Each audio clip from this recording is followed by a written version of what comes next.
freaking stormtroopers, man. Like, why do they even wear the armor? They're just like, you punch them, they fall over. You shoot them, they like.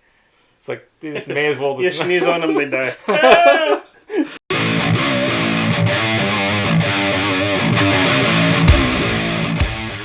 Hey guys, welcome back to Fly By Night Reviews. I'm your host, Kiren. And Dom.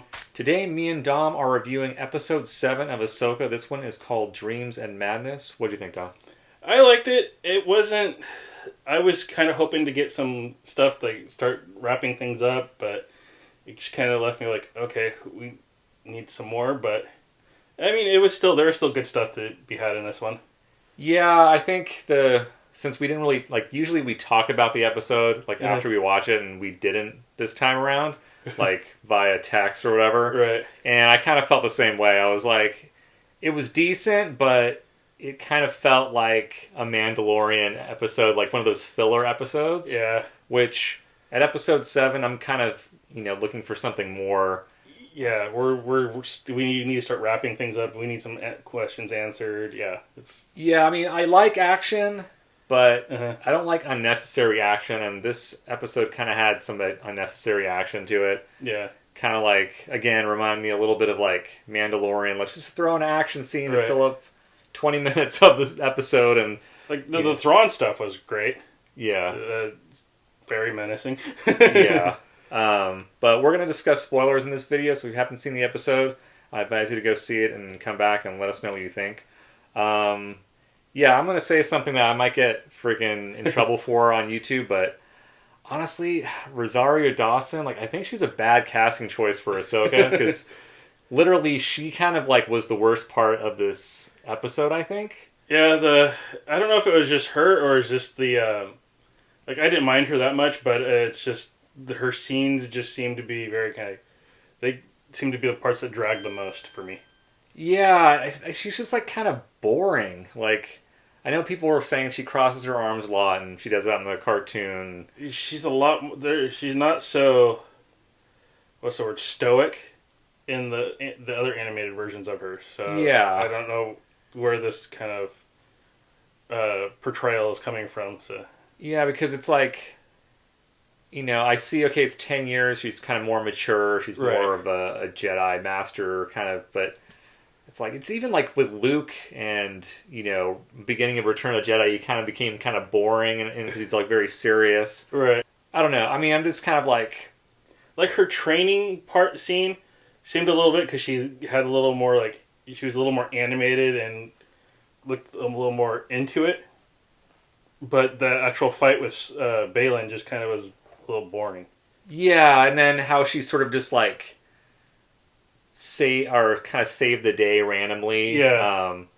And it just felt very convenient, and kind of that was the whole comparison to Mandalorian. It was just, and at the end of the episode, I was like, oh, who directed this? It wasn't Dave Filoni, it was somebody else. Yeah. It was Geet, something Patel or I think she was an Indian director, but so a different director. So I could kind of, okay, maybe that's why it seemed different and weird or whatever. But yeah, honestly, I love Sabine. Even Hera. We get a cool scene with Hera. Oh, yeah. And get a little 3PO cameo. Yeah, that was kind of cool surprise. And at first, I thought that maybe they were gonna have Leia, freaking CGI Leia pop up or something. They just seem to get over it and kind of just recast. I know people want the original actors, but they can't do it, so just recast them for someone who would be similar to that. Yeah, I mean, I think it would help a lot in terms of just being able to kind of explore more of the character. I think the fans honestly don't care if they sort of look like them. That's cool. Right. We can kind of we can picture them get the mannerisms right, and just so it feels like it's still the character. It's slightly different face or something, but yeah. Yeah, there was this show, I just finished, Boardwalk Empire, and, Steve Buscemi's in it. Right. And they had, all these past, flashbacks, and they had a character that, pretty much mimicked Steve Buscemi. It was a different person. It wasn't de-aged, it wasn't anything, but it was very convincing, just finding actors who can kind of, do that, right.